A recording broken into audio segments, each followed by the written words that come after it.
اسرائیل، جسے انگلش میں اسرائیل بولتے ہیں، اس کی ویسے تو شہرت کی بہت ساری وجوہات ہیں، لیکن ایک بہت بڑی وجہ اس کی سائبر سیکیورٹی ہے۔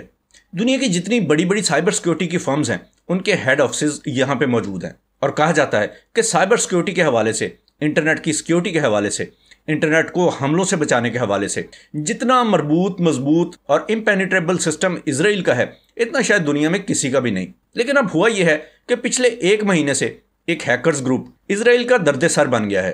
اس ہیکرز گروپ کا نام ہے گمنام سوڈان، اور کہا جاتا ہے کہ اس کا تعلق رشیا کے کسی ہیکنگ گروپ سے ہے۔ ویسے تو گمنام سوڈان نامی اس ہیکنگ گروپ نے اس مہینے کے آغاز سے ہی اسرائیل کی مختلف ویب سائٹس پہ حملے کرنے شروع کر دیے تھے، لیکن کل یعنی بدھ کے دن تو کمال ہی ہو گیا۔ ان ہیکرز نے اسرائیل کے وزیر اعظم بنجمن نیتن یاہو کی آفیشیل ویب سائٹ اور ان کے فیس بک پیج کو ہی ہیک کر لیا۔ ان ہیکرز نے اسرائیلی وزیر اعظم کے فیس بک پیج پر ایک ویڈیو شائع کی جس میں ایک مسجد دکھائی دیتی ہے اور پیچھے اذان کی آواز سنائی دیتی ہے۔ یعنی یہ ایک قسم کا میسج تھا کہ اسرائیل جس قسم کے مظالم پیلسٹینینز پر کر رہا ہے، یہ اس کے خلاف ایک احتجاج ہے۔ ہیکرز کے اس گروپ نے نیتن یاہو کے فیس بک پیج اور ویب سائٹ کے علاوہ بھی کئی اہم ویب سائٹوں کو ہیک کرنے کا دعویٰ کیا ہے، اور ان کا یہ دعویٰ جھوٹا بھی نہیں، کیونکہ ان کے یہ حملے اسرائیلی میڈیا میں بھی رپورٹ ہو چکے ہیں۔ نیتن یاہو کا جو فیس بک پیج ہیک ہوا، اس کے حوالے سے اسرائیلی ذرائع کہتے ہیں کہ فیس بک میں ایک فیچر ہوتا ہے جس میں ایک پیج کسی دوسرے پیج کے ساتھ لنک اسٹیبلش کر لیتا ہے، اس کے ساتھ تعاون کر سکتا ہے، اس کے ساتھ کولیبریشن کر سکتا ہے۔ اس فیچرز کا استعمال کرتے ہوئے ان ہیکرز نے نیتن یاہو کے فیس بک پیج کو ہیک کیا۔ ان ذرائع کا کہنا تھا کہ اس طریقے کے استعمال سے یہ ہیکرز نیتن یاہو کے فیس بک پیج پر پوسٹ کرنے کے قابل تو ہو گئے، لیکن یہ اس پیج کو مکمل اپنے کنٹرول میں نہیں لا سکے۔ ہیکرز کے اس حملے کی وجہ سے یہ پیج کچھ دیر کے لیے غیر فعال ہو گیا تھا۔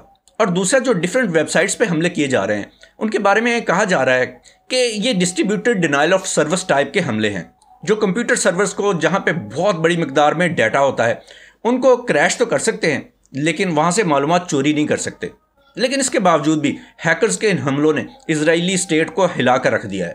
جس طرح پاکستان میں انٹرنیٹ کے ریلیٹڈ جتنے بھی جرائم ہوتے ہیں ان کی انویسٹیگیشن FIA کرتی ہے، اسی طرح اسرائیل کی ایجنسی ہے شن بیٹ، اس نے تحقیقات کا آغاز کر دیا ہے۔ کیونکہ ان حملوں سے اسرائیل کو کوئی میٹیریل لاس ہو یا نہ ہو، لیکن اسرائیل کی جو دنیا میں امیج ہے نا سائبر سیکیورٹی کے حوالے سے کہ یہ دنیا کا سب سے پاورفل، سب سے سیف اور سب سے محفوظ ملک ہے، اس امیج کو اس طرح کے حملوں سے بڑا نقصان پہنچتا ہے۔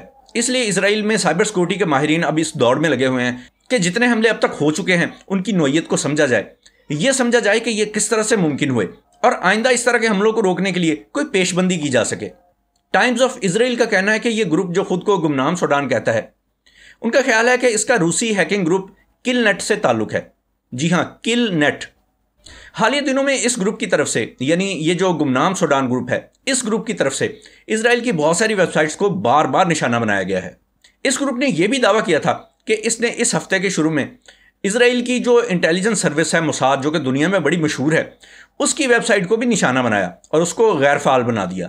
اس مہینے کے آغاز میں بھی اس گروپ نے اسرائیل میں کئی ساری ویب سائٹس کو اپنے حملوں کا نشانہ بنایا، اور بہت ساری ان میں سے جو ویب سائٹس تھیں وہ کچھ عرصے کے لیے انہوں نے کام کرنا چھوڑ دیا۔ ان حملوں کی زد میں آنے والی ویب سائٹس میں اسرائیل کے اعلیٰ تعلیمی اداروں کی ویب سائٹس ہیں۔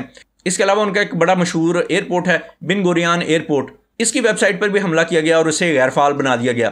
اس کے ساتھ ساتھ مختلف اسرائیلی جو نیوز ویب سائٹس ہیں ان پر بھی سائبر حملے کیے گئے ہیں، اور یہ نیوز ویب سائٹس بھی ان حملوں سے بہت زیادہ متاثر ہوئی ہیں۔